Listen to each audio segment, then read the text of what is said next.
My phone rang at 7:30 in the morning on the 24th of February. The dialer was my American friend from my high school days in the US. He was the last person I expected to call, especially at 7:30 in the morning.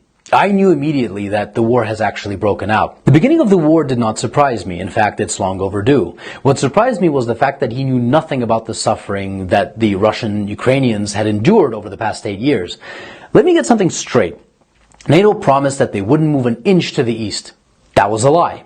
And now we are surrounded by an aggressive military alliance. NATO gladly bombed Yugoslavia under the pretenses of potential genocide. Did they bomb just military installations? No. NATO destroyed schools, hospitals, bridges, cultural monuments, private businesses, and industrial plants. Did you forget about that? Did you forget about how NATO pumped money and weapons into Georgia right before Georgia bombarded Russian peacekeepers and civilians? Of course you did. Because your media doesn't want you to know. Did you forget how yet another territory was ripped away from Serbia? Do you not remember Kosovo? Did you protest then? I bet you didn't, and I bet you didn't even care.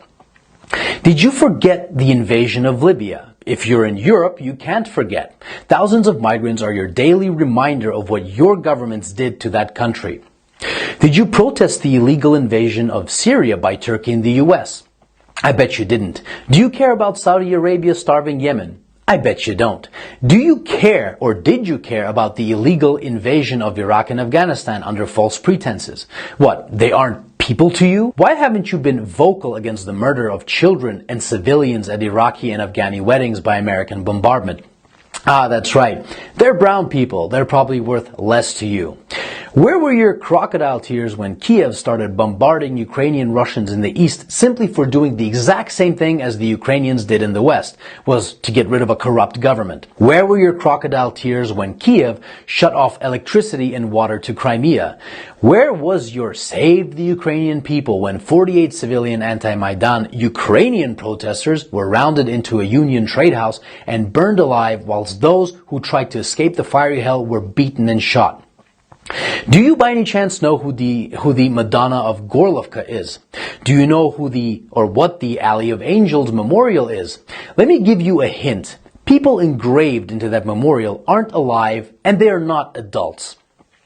Did you shed even one digital virtue signaling tear when the children at the children's beach in Zagreb were purposefully bombed by the Ukrainian military using illegal cluster bombs?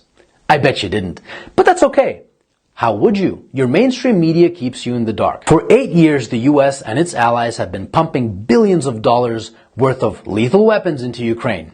For 8 years, the Ukrainians have been waging a war with their own people in the east. And for 7 years, Russia and the people of the Donetsk and Lugansk republics have been patiently waiting for Kiev to adhere to the Minsk agreements. Should Russia have waited maybe 20 more years? The amount of years that the US spent killing Afghanis.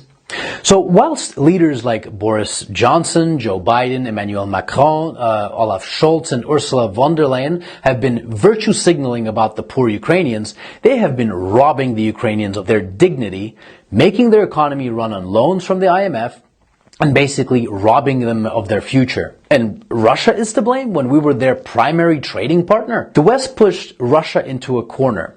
Protect yourself from an increasingly hostile neighbor who wants to become part of a hostile military alliance called NATO and lose Nord Stream 2, for example.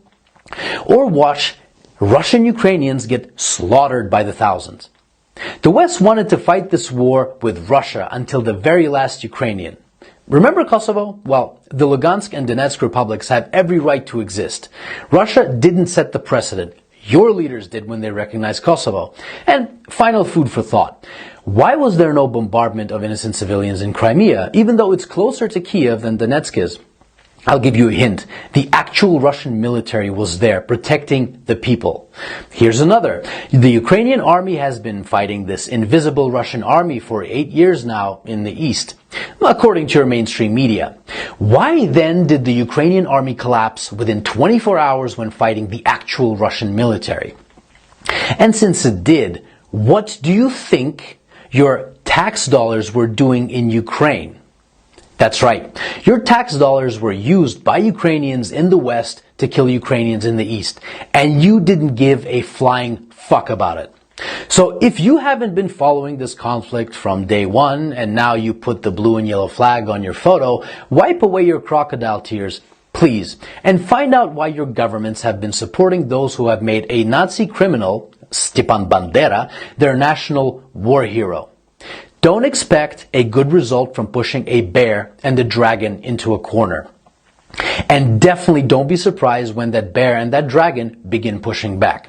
So if you haven't been crying for the collectively millions of dead Iraqis, Afghanis, Syrians, Libyans, Yugoslavians, and East Ukrainians these past 20 years, but you're crying crocodile tears for Ukrainian military installations, wipe them away and think about what your governments have been doing and what they're still doing. And I hope that this 8-year story of a war started by a criminal Ukrainian government against its own people can finally come to an end, and Ukrainians and Russians can finally live in peace.